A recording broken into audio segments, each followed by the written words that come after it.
പല മേഖലയിലും ആൺകുട്ടികളുടെ കല്യാണമൊന്നും നടക്കാത്ത സ്ഥിതിയൊക്കെ പല ഇടവകളിലും ഒക്കെ രൂക്ഷമായിട്ടുണ്ട് എന്ന് പറയുന്നത്. ഈ ഒരു വിഷയത്തെ സഭ അഡ്രസ്സ് ചെയ്തിട്ടുണ്ടോ? അപ്പോൾ സാറിൻ്റെ ഒരു ക്ലാസ്സിൽ തന്നെ ഇപ്പോൾ ഒരു ചോദ്യം ചോദിച്ചു കഴിഞ്ഞാൽ, അല്ലെങ്കിൽ ഒരു വിഷയം ഇട്ടുകൊടുത്തു കഴിഞ്ഞാൽ, ഏതെങ്കിലും തരത്തിലൊരു ക്രിയാത്മകമായ ഒരു സംഭവം അവതരിപ്പിക്കാൻ പറഞ്ഞു കഴിഞ്ഞാൽ ആദ്യം പെൺകുട്ടികളായിരിക്കും പ്രതികരിക്കുന്നത്, മുമ്പിൽ വരുന്നത്. പലപ്പോഴും ഈ സഭയെ വിമർശിച്ചുകൊണ്ടുണ്ടാകുന്ന ഇത്തരം പോസ്റ്റുകളായിക്കൊള്ളട്ടെ, അല്ലെങ്കിൽ അത്തരത്തിലുള്ള വിമർശനങ്ങളായിക്കൊള്ളട്ടെ, ഇതൊക്കെ വ്യക്തിപരമായിട്ട് പിതാവിനെ വേദനിപ്പിക്കാറുണ്ട്. വ്യക്തിപരമായിട്ട് തീർച്ചയായിട്ടും മനുഷ്യൻ നിലയിൽ വേദനിപ്പിക്കാറുണ്ട്. വേദനിപ്പിക്കുന്നില്ലെങ്കിൽ നമ്മളൊരു കഠിന മനുഷ്യനോ കല്ലോ തടിയോ ഒക്കെ ആയിപ്പോകും. ഇപ്പോൾ ധാരാളം ഏറ് കിട്ടുന്നത് നന്മയുടെ ഒരു മുഖമായിട്ട് കൂടി ഞാൻ കാണുകയാണ്. ഈ അജണ്ടകൾ നിശ്ചയിക്കുന്നതിൻ്റെ പുറകിൽ ഫണ്ട് ചെയ്യുന്നവരുണ്ട്. ഷാലോം ടെലിവിഷൻ്റെ വോയിസ് ഓഫ് ദ ചർച്ച് എന്ന ഈ പരിപാടിയിലേക്ക് എല്ലാ പ്രേക്ഷകർക്കും സ്വാഗതം. നമ്മളോടൊപ്പം ഇന്ന് കാഞ്ഞിരപ്പള്ളി രൂപതാധ്യക്ഷൻ മാർ ജോസ് പുളിക്കൽ പിതാവാണ്. പിതാവിനെ ഏറ്റവും സ്നേഹത്തോടെ ഈ പരിപാടിയിലേക്ക് സ്വാഗതം ചെയ്യുന്നു. സ്വാഗതം. പലപ്പോഴും നമ്മൾ പറഞ്ഞു കേൾക്കാറുള്ള ഒരു സംഗതി, സ്ത്രീകളുടെ ഒരു പങ്കാളിത്തത്തെ കുറിച്ചിട്ടുള്ള ഒരു സഭയുടെ കാഴ്ചപ്പാടുകൾ ഈ അടുത്ത കാലത്തായിട്ട് മാറി വരുന്നുണ്ടോ? പ്രത്യേകിച്ച് നമുക്കറിയാം, സ്ത്രീകൾ എല്ലാ മേഖലകളിലും മുമ്പോട്ട് വരുന്നു, പുരുഷനോടൊപ്പം നിൽക്കുന്നു, പുതിയ സ്ത്രീവാദപരമായിട്ടുള്ള പുതിയ ചിന്തകൾ സമൂഹത്തിൽ ഉയർന്നു വരുന്നു. പക്ഷേ ഇപ്പോഴും നമ്മുടെ പൊതുയോഗങ്ങൾ കുടുംബനാഥന്മാർക്ക് വേണ്ടി മാത്രമുള്ളതാണ്. കുടുംബനാഥകൾക്ക് അവിടെ പങ്കാളിത്തമില്ല. അപ്പോൾ കുറച്ചുകൂടി സഭയുടെ തലങ്ങൾ സ്ത്രീകൾക്ക് വേണ്ടിയിട്ട് തുറന്നു കൊടുക്കേണ്ട ഒരു ഘട്ടം അതിക്രമിച്ചു എന്ന് പിതാവിന് തോന്നുന്നുണ്ട്. ഈ കാര്യത്തിൽ സഭ പിന്നാക്കം നിൽക്കുന്ന ഒരു സംവിധാനം അല്ല. പക്ഷേ ഇനിയും കൂടുതൽ മാറ്റങ്ങൾക്കുള്ള സാധ്യത ഉണ്ട്. തീർച്ചയായിട്ടും സ്ത്രീകളുടെ പങ്കാളിത്തം സഭയുടെ കാഴ്ചപ്പാടിൽ അല്ലെങ്കിൽ വിശ്വാസത്തിൻ്റെ വെളിച്ചത്തിൽ നമ്മൾ ചിന്തിക്കുമ്പോൾ പുരുഷനും സ്ത്രീയും തുല്യ പങ്കാളിത്തമുള്ളവരും തുല്യ വ്യക്തിത്വമുള്ളവരുമാണ്, ഈക്വലായിട്ടുള്ളവരാണ്. ഒരാൾ കുറഞ്ഞതോ കൂടിയതോ അല്ല എന്നുള്ളത് സഭയുടെ എക്കാലത്തെയും ദർശനത്തെ സാധൂകരിക്കുന്നതാണ്. പക്ഷേ നമ്മുടെ സാമൂഹിക സാംസ്കാരിക സാഹചര്യങ്ങളെ ചരിത്രപരമായിട്ട് പരിശോധിക്കുമ്പോൾ സത്യത്തിൽ സഭ പോസിറ്റീവായിട്ടുള്ള ഒരുപാട് സ്റ്റെപ്സ് എടുത്തിട്ടുണ്ട്. ചരിത്രം പഠിച്ചു വരുമ്പോൾ സ്ത്രീകൾ വീട്ടിലിരിക്കേണ്ട അവസ്ഥയുണ്ടായിരുന്ന, വീടിന് പുറത്ത് കിടക്കാതെ ഒക്കെ മൂടിപ്പൊതിഞ്ഞ് നടക്കേണ്ട സാഹചര്യങ്ങളിലൊക്കെ, അല്ലെ മാറുമറയ്ക്കാൻ പോലും അവസരമില്ലാതിരുന്ന വിധം അവരെ ഒറ്റപ്പെടുത്തിയ സാഹചര്യങ്ങളിലൊക്കെ ശക്തമായി മുന്നോട്ട് വന്ന് അവരെ നയിച്ചത് സഭയുടെ നേതൃത്വമായിരുന്നു. അത് ചരിത്രത്തിൻ്റെ ഒരു ഭാഗമാണ് എന്ന് വെച്ചുകൊണ്ട് ഇപ്പോഴും പൂർണ്ണമായിട്ടും ഈ പറഞ്ഞതുപോലെ പൊതുയോഗങ്ങളിലോ മറ്റ് സംവിധാനങ്ങളിലൊക്കെ അല്ലെ സംഘടനകളിലൊക്കെ വേണ്ടത്ര പങ്കാളിത്തം ഉണ്ട് എന്ന് ഞാൻ പറയുന്നില്ല. അത് കൂടിക്കൂടി വരുന്നുണ്ട്. അത് കാലത്തിൻ്റെ മാറ്റം അനുസരിച്ച് സഭയും ആ കാര്യത്തിൽ മുൻപന്തിയിൽ തന്നെ ഉണ്ടെന്ന് ഞാൻ വിശ്വസിക്കുന്നത്. പക്ഷേ ചിലപ്പോഴൊക്കെ ഈ സ്ത്രീകളുടെ പങ്കാളിത്തം എന്ന് പറയുമ്പം അത്രയും അവൈലബിലിറ്റി നമ്മുടെ ഒരു കേരളത്തിൻ്റെ സംസ്കാരത്തിൽ മീറ്റിങ്ങുകൾക്കൊക്കെ പങ്കെടുക്കാനും മറ്റുമൊന്നും അത്ര കണ്ട് അവൈലബിൾ ആകണമെന്ന് നിർബന്ധമില്ല. അങ്ങനെയുള്ള പ്രായോഗിക കാരണങ്ങളും കുറച്ചുകൂടിയുണ്ട്. പക്ഷേ തീരുമാനമെടുക്കുന്ന പല വേദികളിലും സ്ത്രീകൾക്ക് പണ്ടത്തേനേക്കാളൊക്കെ കൂടുതൽ പങ്കാളിത്തം ഉണ്ടെന്ന് തന്നെ ഞാൻ വിശ്വസിക്കുന്നത്. തുടർന്ന് അതിന് മാറ്റം ഉണ്ടായിക്കൊണ്ടിരിക്കും. രാജ്യമായിട്ട് കൂടുതൽ അത് മെച്ചപ്പെട്ടു വരും. അങ്ങനെയാണ് സഭയുടെ ഒരു മനസ്സെന്ന് ഞാൻ മനസ്സിലാക്കുന്നത്. അതോടൊപ്പം തന്നെ സ്ത്രീ ശാക്തീകരണം എന്ന് പറഞ്ഞൊരു വിഷയം വളരെ ആനുകാലിക പ്രസക്തി ഉള്ളതാണെന്ന് ഞാൻ കരുതുകയാണ്. സ്ത്രീ ശാക്തീകരണം തീർച്ചയായിട്ടും ഈ നാളുകളിൽ വളരെയേറെ മുൻപോട്ട് വന്നിട്ടുണ്ട്. അത് നല്ലതുമാണ്.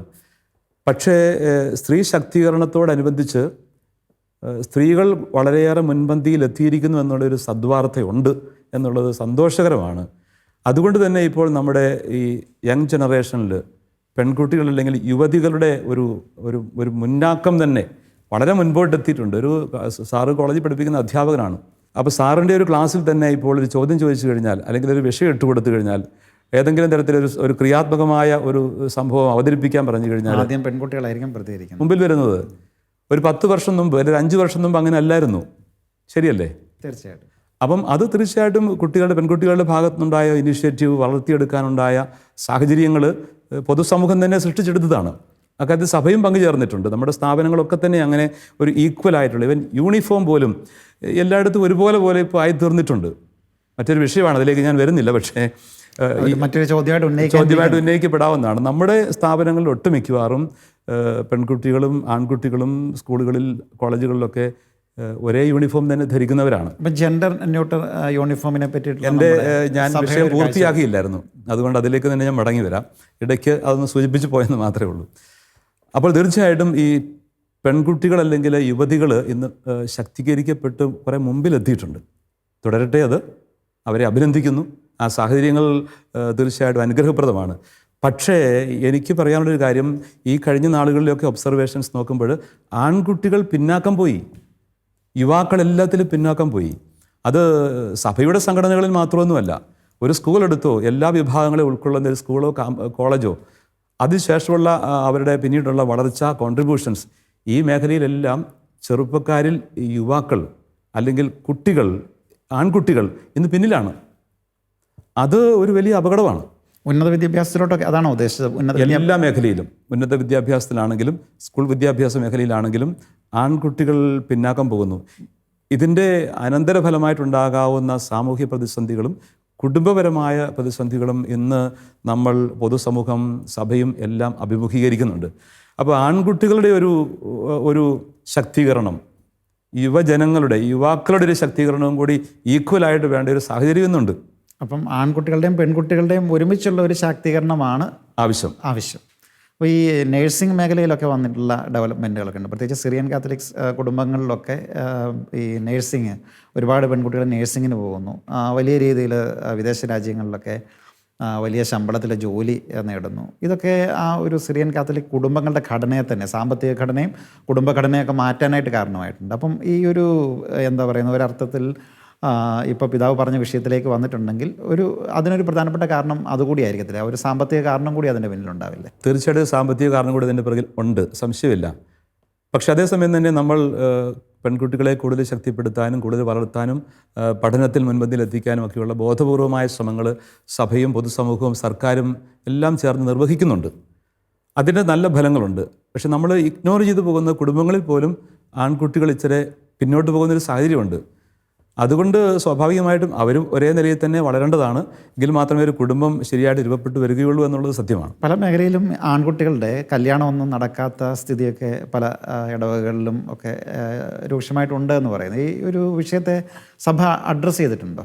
അഡ്രസ്സ് ചെയ്യാൻ ശ്രമിക്കുന്നു. പക്ഷേ ഇതിനകത്ത് അതുതന്നെ ഞാൻ ഉന്നയിക്കുന്ന ഈ പ്രശ്നം, ഒരു പെൺകുട്ടിക്ക് അല്ലെങ്കിൽ ഒരു യുവതിക്ക് ചേർന്നൊരു വരനെ കണ്ടെത്താനുള്ള ബുദ്ധിമുട്ട് വിദ്യാഭ്യാസപരമായിട്ടും മറ്റു തരത്തിലുള്ള ജോലിപരമായിട്ടും സാമ്പത്തികമായിട്ടും പ്രൊഫഷണലായിട്ടും ഒക്കെ ഈക്വലായിട്ട് നിൽക്കുന്ന ഒരു വ്യക്തിയെ കണ്ടെത്താനായിട്ട് പല ബുദ്ധിമുട്ടുകൾ എല്ലാ സമൂഹങ്ങളും ഇന്ന് അഭിമുഖീകരിക്കുന്നുണ്ട്.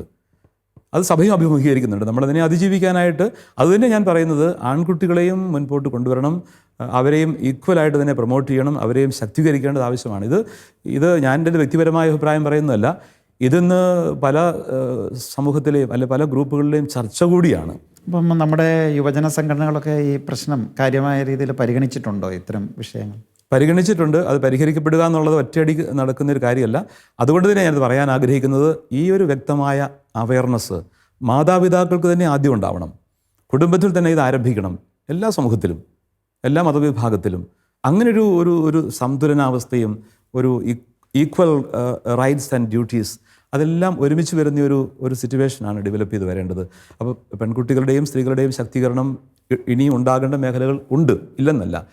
പക്ഷേ ആൺകുട്ടികൾക്കും അല്ലെ യുവാക്കൾക്കും അതുപോലെ തന്നെയുള്ള നല്ലൊരു എൻകറേജ്മെൻറ്റ്, നന്നായിട്ടുള്ള അവരെ കൈപിടിച്ച് വളർത്തുന്ന സാഹചര്യങ്ങളും സാധ്യതകളും വളർത്തിയെടുക്കാൻ കൂടി നമുക്ക് ഈ സമകാലിക കേരളത്തിൻ്റെ സാഹചര്യങ്ങൾക്ക് വലിയൊരു ബാധ്യതയുണ്ട് സഭയ്ക്കും. ഇടയിൽ നമ്മൾ നിർത്തിയിട്ട് പോയൊരു വിഷയമുണ്ട്, ജെൻഡർ ന്യൂട്രൽ യൂണിഫോമിനെ പറ്റിയിട്ടുള്ള അഭിപ്രായം എന്താണ്? പലപ്പോഴും നമ്മുടെ ഇൻസ്റ്റിറ്റ്യൂഷൻസിലൊക്കെ അങ്ങനെ തന്നെയാണ്. എഞ്ചിനീയറിംഗ് കോളേജിലായിക്കൊള്ളട്ടെ, സ്ത്രീക്കും അല്ലെങ്കിൽ പെൺകുട്ടികൾക്കും ആൺകുട്ടികൾക്കും ഒരേ യൂണിഫോം നൽകുന്നതിൻ്റെ അത് തെറ്റുണ്ടോ? ഒരു തെറ്റും ഞാൻ കാണുന്നില്ല. മോഡസ്റ്റ് ആയിരിക്കണമെന്ന് മാത്രം. കാരണം ഈ ഈക്വൽ എന്ന് പറയുമ്പം യൂണിഫോം ഒരുപോലെ ആയിരിക്കുന്നു, അല്ലെങ്കിൽ ഒരു ഡ്രസ് കോഡ് ഒരുപോലെ ഒരു സ്കൂളിൽ ഒരു കോളേജിൽ ആയിരിക്കുന്നത് അതൊരു ഈക്വാളിറ്റിയെ പ്രകടമാക്കുന്ന ഒരു കാര്യമാണ്. പിന്നെ ഒരു ഡിസിപ്ലിൻ്റെ ഭാഗവും കൂടിയാണത്. തീർച്ചയായിട്ടും അവർക്ക് വ്യത്യസ്തമായ റോൾസ് ഉണ്ട്. ആൺകുട്ടിയുടെ അല്ലെ ഒരു പെൺകുട്ടികളുടെ റോൾ ഡിഫറെൻ്റ് ആണ്. അത് കുടുംബത്തിലാണെങ്കിലും സമൂഹത്തിലാണെങ്കിലും ഡിഫറെൻറ്റ് റോൾസ് അതിനകത്തുണ്ട്. അതുകൊണ്ട് തന്നെ ആ റോൾസ് എല്ലാം നിലനിർത്തണം. ഒരു ഡ്രസ് കോഡ് ഒരിക്കലും ഒരാളുടെ റോളിനെ മാറ്റേണ്ട കാര്യമില്ല. ഡ്രസ് കോഡ് പൊതുവേ പറഞ്ഞു കഴിഞ്ഞാൽ അത് വെൽക്കമിങ് ആണ്. പൊതുസമൂഹത്തിലും ഇന്നത്തെ ഒരു സമകാലിക ചിന്തകളിലുമൊക്കെ ഒരേ യൂണിഫോം എന്ന് പറയുന്നത് കുറ്റപ്പെടുത്തേണ്ട കാര്യമല്ല, എൻകറേജ് ചെയ്യേണ്ട കാര്യമാണെന്ന് ചിന്തിക്കുന്ന പുരോഗമനപരമായ ഒരു ആശയമായിട്ട് തന്നെ ഞാനതിനെ കാണുന്നത്. പക്ഷേ എന്ന് പറഞ്ഞുകൊണ്ട് ആൺകുട്ടിയും പെൺകുട്ടിയും ഒരേ റോൾ നിർവഹിക്കേണ്ടവരാണ് എന്നതിന് അർത്ഥമൊന്നുമില്ല. പക്ഷെ തീർച്ചയായിട്ടും മോഡസ്റ്റ് ആയിരിക്കണം. പ്രത്യേകിച്ചും പെൺകുട്ടികളെ സംബന്ധിച്ച് അവർ മോഡസ്റ്റ് ഡ്രസ്സ് ധരിക്കുക എന്നുള്ളത് സമൂഹവും നമ്മുടെ ഒരു കൾച്ചറും ആഗ്രഹിക്കുന്ന കാര്യമാണ്. പെൺകുട്ടികളെ സംബന്ധിച്ച് മാത്രമല്ല ആൺകുട്ടികളുടെ ഡ്രസ്സും അതുപോലെ തന്നെ മോഡസ്റ്റ് ആയിരിക്കണം. അത്രേ ഉള്ളൂ. സഭയ്ക്കകത്ത് വിമർശനത്തിനുള്ള സാധ്യതകൾ വളരെ കുറവാണ്. അതുകൊണ്ട് തന്നെ പൊതുസമൂഹത്തിൽ സഭയെ വിമർശിക്കുന്നവർ ധാരാളമായിട്ടുണ്ട്, പ്രത്യേകിച്ച് സോഷ്യൽ മീഡിയയിലൊക്കെ. സഭയ്ക്കകത്ത് ഇത്തരം ക്രിയാത്മകമായ വിമർശന വേദികളുണ്ടെങ്കിൽ ഇത്രയും അധികം വിമർശനങ്ങൾ വെളിയിൽ നിന്ന് നമുക്ക് കേൾക്കേണ്ടി വരുമായിരുന്നു. ചോദ്യം വളരെ പ്രസക്തമാണ്. സഭയ്ക്കകത്ത് ക്രിയാത്മക വിമർശനത്തിനുള്ള വേദികൾ ഇല്ല എന്നുള്ളത് ഒരു പരിധിവരെ തെറ്റിദ്ധാരണയാണ്. ഒരുപക്ഷെങ്കിൽ കുറച്ചുകൂടി ആകാമായിരിക്കും എന്ന് പറയുന്നതിനകത്ത് എനിക്ക് വിയോജിപ്പില്ല. പക്ഷേ സഭയുടെ സ്ട്രക്ചറിൽ തന്നെ കൃത്യമായിട്ട് സഭയുടെ സംവിധാനങ്ങൾക്കകത്ത് നിന്നുകൊണ്ട് തന്നെ വളരെ ക്രിട്ടിക്കലായിട്ട് തന്നെ അതിനെ വിലയിരുത്താനും ക്രിയാത്മകമായ നിർദ്ദേശങ്ങൾ കൊടുക്കാനും ഒക്കെയുള്ള വേദികളുണ്ട്. ഉദാഹരണത്തിന് ഒരു ഇടവകയിലാണെങ്കിൽ ഇടവകയുടെ പാരിഷ് കൗൺസിലുണ്ട്, ഇടവകയ്ക്ക് പൊതുയോഗമുണ്ട്, വ്യത്യസ്തമായ കുടുംബ കൂട്ടായ്മകളുടെ സംവിധാനങ്ങളുണ്ട്. ഈ പാരിഷ് കൗൺസിലും പൊതുയോഗമൊക്കെ കാനോനിക ബോഡികളിൽ ഔദ്യോഗിക ബോഡികളാണ്. പാരിഷ് കൗൺസിലാണെങ്കിൽ ഇലക്ട് ചെയ്യപ്പെടുന്ന ഒരു ബോഡിയാണ്. അപ്പോൾ അത്തരം നൈയാമിക ബോഡികളിൽ തന്നെ ക്രിയാത്മകമായ ചർച്ചകൾ നടത്താനും നിർദ്ദേശങ്ങൾ വയ്ക്കാനും ഒക്കെ സാധിക്കും. തീർച്ചയായിട്ടും അതിന് അധ്യക്ഷൻ ഇടവക വികാരിയാണെങ്കിൽ പോലും അദ്ദേഹത്തെ പലതരത്തിൽ സഹായിക്കാൻ പറ്റും. അങ്ങനെയുള്ള നല്ല ചർച്ചകൾ നടക്കുന്ന ധാരാളം ഇടങ്ങളുണ്ട്. ഇനി പാസ്റ്ററൽ കൗൺസിൽ എന്ന പേരിൽ മറ്റൊരു അഡ്വൈസറി ബോഡി രൂപതാ തലത്തിലുണ്ട്. അതും നൈയാമികമായിട്ട് കോൺസ്റ്റിറ്റ്യൂട്ട് ചെയ്യപ്പെട്ട ബോഡിയാണത്. എല്ലാ ഇടവകയിൽ നിന്നും അല്ലെ ഫൊറോനകളെ കുടുംബ കൂട്ടായ്മകളെയൊക്കെ അധികരിച്ചുകൊണ്ട് അതിൻ്റെ കൃത്യമായ നിയമാവലിക്ക് അനുസൃതമായി തന്നെ കോൺസ്റ്റിറ്റ്യൂട്ട് ചെയ്യപ്പെട്ട ബോഡിയാണത്. അപ്പോൾ ആ ബോഡിയിൽ എക്സ് ഒഫീഷ്യോ മെമ്പേഴ്സ് ഉണ്ട്. പ്രധാനമായും ഇലക്റ്റഡ് മെമ്പേഴ്സാണ് ഏറ്റവും അധികം ഉള്ളത്. പിന്നെ കുറച്ച് നോമിനേറ്റ് മെമ്പേഴ്സും ഒക്കെ ഉണ്ടാകും.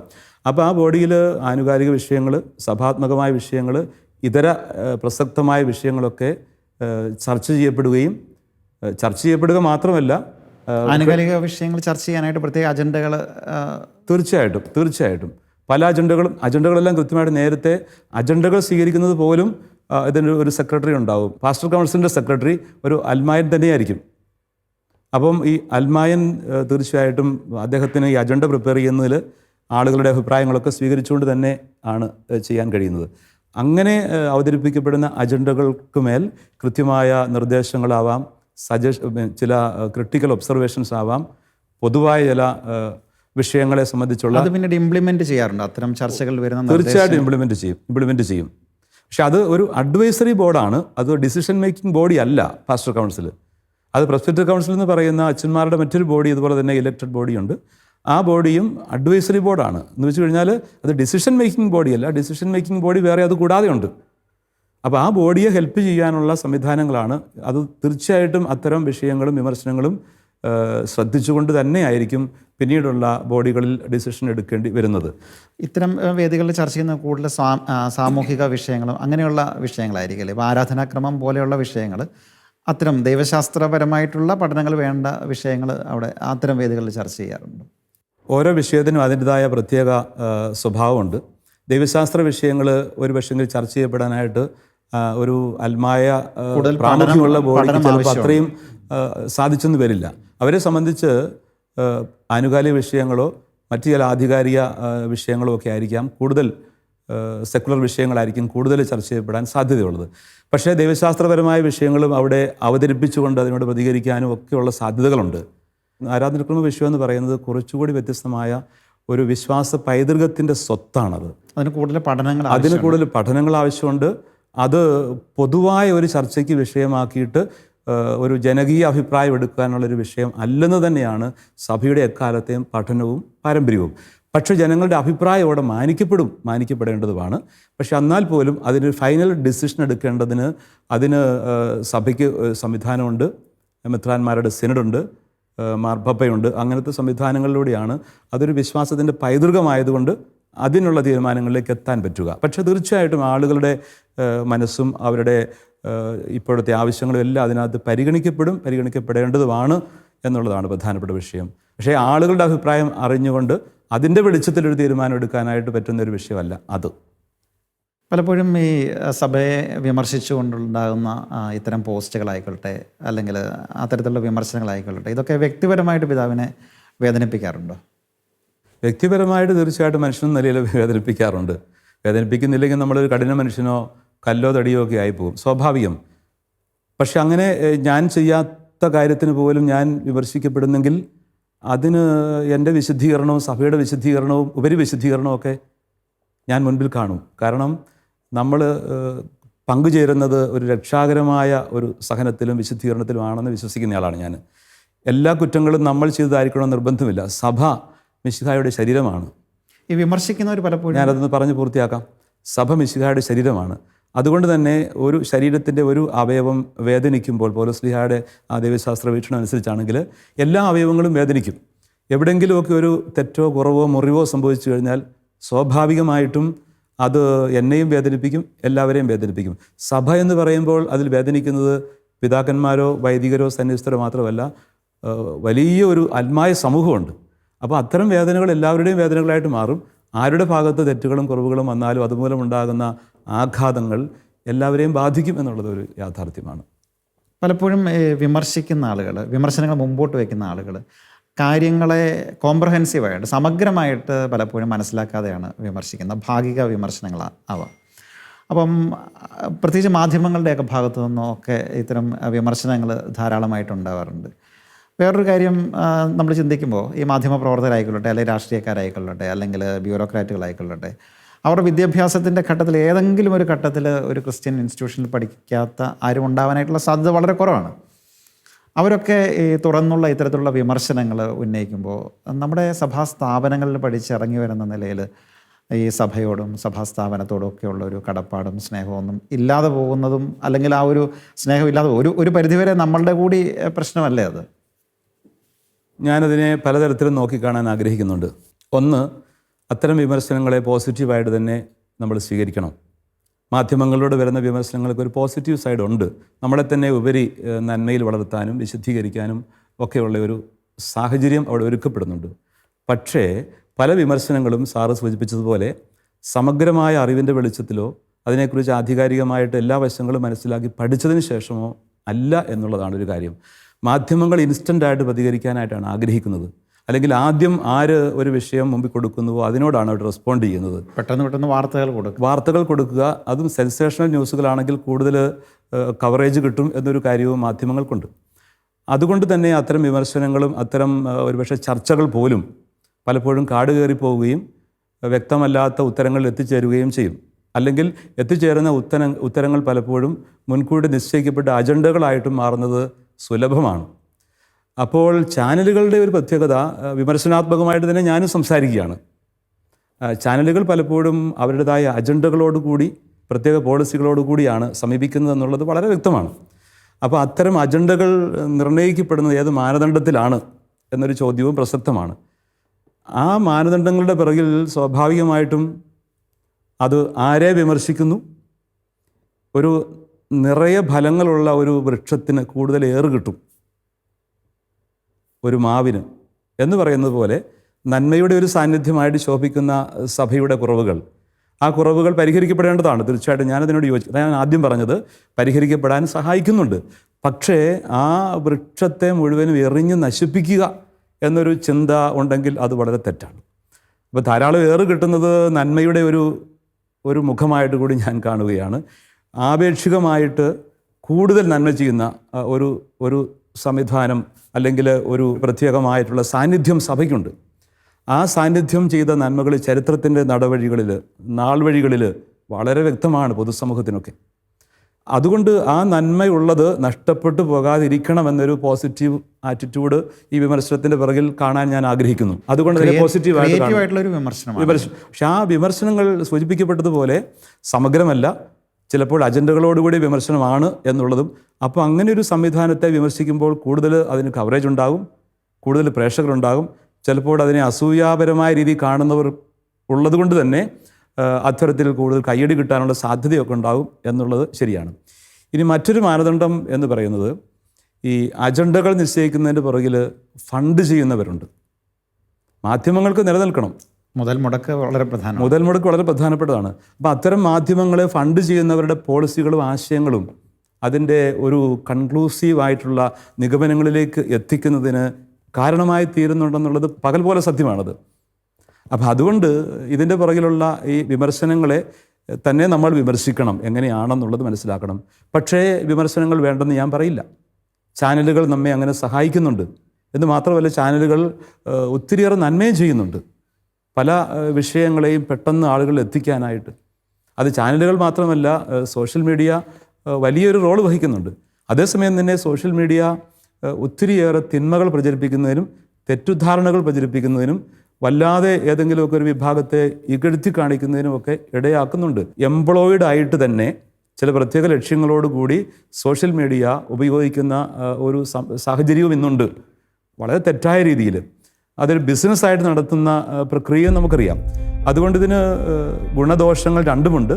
പക്ഷേ ധാരാളമായിട്ട് വിമർശിക്കപ്പെടുന്നു എന്നുള്ളത് കൊണ്ട് തന്നെ ആ സംവിധാനം മോശമാണ് എന്ന് പെട്ടെന്ന് വിധി എഴുതി കഴിഞ്ഞാൽ അത് വളരെ തെറ്റായ ഒരു കൺക്ലൂഷൻ ആയിരിക്കും എന്നാണ് എനിക്ക് പറയാനുള്ളത്. അപ്പം സർഗാത്മകമായ ക്രിയേറ്റീവായിട്ടുള്ള വിമർശനങ്ങൾ എപ്പോഴും നമ്മളെ വളർത്തുക മാത്രമേ ചെയ്യുള്ളൂ. തീർച്ചയായിട്ടും. പക്ഷേ ഈ പറഞ്ഞതുപോലെ വളരെ അഗ്രസീവായിട്ടുള്ള തളർത്തുന്ന തരത്തിലുള്ള വിമർശനങ്ങൾ ഉണ്ടാകുന്നത് ആശാസ്യം അല്ല എന്നുള്ള ഒരു നിരീക്ഷണമാണ്. തളർത്തണമെന്ന് ആഗ്രഹിച്ചുകൊണ്ട് തന്നെയുള്ള അജണ്ടകളോട് കൂടിയ വിമർശനങ്ങൾ ഉണ്ടാകുന്നുണ്ട്. അത് സഭയെക്കുറിച്ചെന്നല്ല, ആരെക്കുറിച്ചാണെങ്കിലും, ഏത് പ്രസ്ഥാനത്തെക്കുറിച്ചാണെങ്കിലും. സഭയൊരു പ്രസ്ഥാനമല്ല എങ്കിലും ഏതൊരു സംഘടനയെക്കുറിച്ചാണെങ്കിലും അതൊട്ടും ആശാസ്യമല്ല. വോയിസ് ഓഫ് ദി ചർച്ചിൻ്റെ ഈ ലക്കം ഇവിടെ പൂർണ്ണമാവുകയാണ്. അടുത്ത ആഴ്ച വീണ്ടും ഈ വിഷയം തുടരും. നന്ദി, നമസ്കാരം.